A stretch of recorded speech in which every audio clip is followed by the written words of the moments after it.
Mirë se vini në të ardhmen. Komunikimi luan një rol kryesor në jetën tuaj. Keni një etje të vazhdueshme për njohuri dhe një dëshirë të madhe për t'i njohur të tjerët me njohurinë tuaj, me atë që keni fituar. Motrat dhe vëllezërit mund të jenë të rëndësishëm për ju përgjatë kësaj periudhe.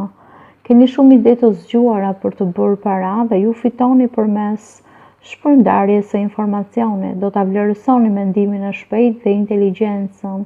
Ndjenja e mirëqenies është e fortë përmes rritjes së vetëvlerësimit dhe si rezultat i rritjes së pasurisë.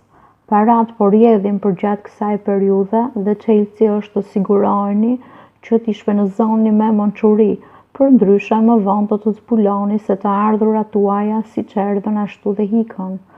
Kufizimet financiare mund të jenë problem, veçanërisht nëse keni marrë vendime të papërgjeshme në lidhje me financat në të shkuarën. Tani mendoni se burimet tuaja kanë ardhur në fund dhe kjo nga ana tjetër mund të ndikojë në vetvlerësimin. Një shënim pozitiv, pa e marrë parasysh këtë që thash më parë, është sepse aftësia juaj gjatë kësaj kohe do të punojë shumë për ju.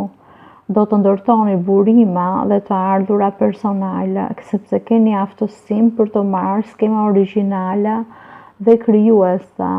Ndoshta në kohën e lirë po merreni me një hobi të çuditshëm, ose ndoshta jeni duke u marrë me diçka që ka të bëjë me teknologji ose shkencë.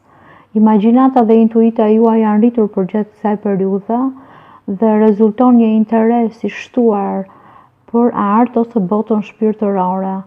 Ju mund të keni disa vështirësi për të menduar në mënyrë logjike në këtë kohë dhe do të ishte e mençur të shmangni në shkrimin e kontratave, marrjen e vendimeve të biznesit.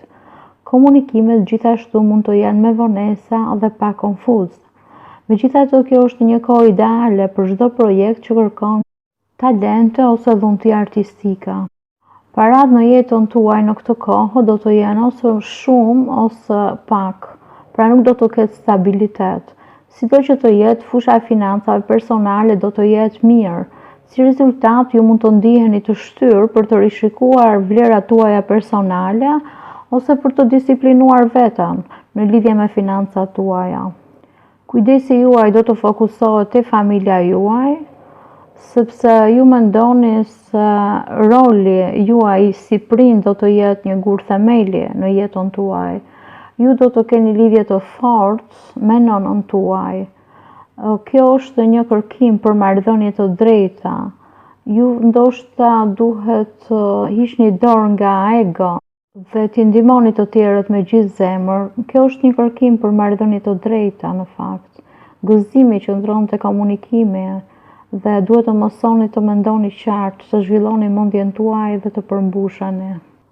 Aktualisht mund të ndjeni sikur jeta është një udhëtim me slit, plot me kthesa befasuese që afrojnë frikë dhe gëzim. Është një kohë kur jeni të gatshëm të provoni gjëra të reja. Do të mendoni se nuk keni zgjedhje, por diçka zhbindëse për të marrë rreziqe dhe për të menduar se duhet. Dhe mirë ku qëndron tani në rrugën tuaj. Çdo person që qëndron në rrugën tuaj do ta shtyni për lirinë tuaj. Ju dëshironi të jeni të lirë dhe pse duket e çuditshme, ata që ju njohin e dinë atë, do ishte e mençur të mos qëndroni në rrugën tuaj. Megjithatë, është e mençur që dhe ju të keni vetë përmbajtje kur është e përshtatshme. Do t'i shpërfillni krejtësisht rregullat dhe rregulloret. Dhe ndoshta në disa situata do jetë pak jo e këndshme, po mund të lindin mundësi për studime, për kërkime teknike, për gjëra shkencore. Pra është një kohë midis tensionit dhe nevojës për të ecur përpara për një të ardhme emocionuese dhe jo për të qëndruar fort në rrënjët dhe komoditetin e së kaluarës.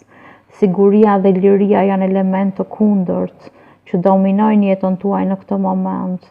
Ju jeni në një betejë të brendshme dhe juve do t'i sfidoni ngjarjet. Mësimi është të thelloheni brenda vetes tuaj për të ndihmuar të ndërtoni një bazë të fortë në jetën tuaj duke përdorur burimet, ato vlerat tuaja të brendshme të vërteta.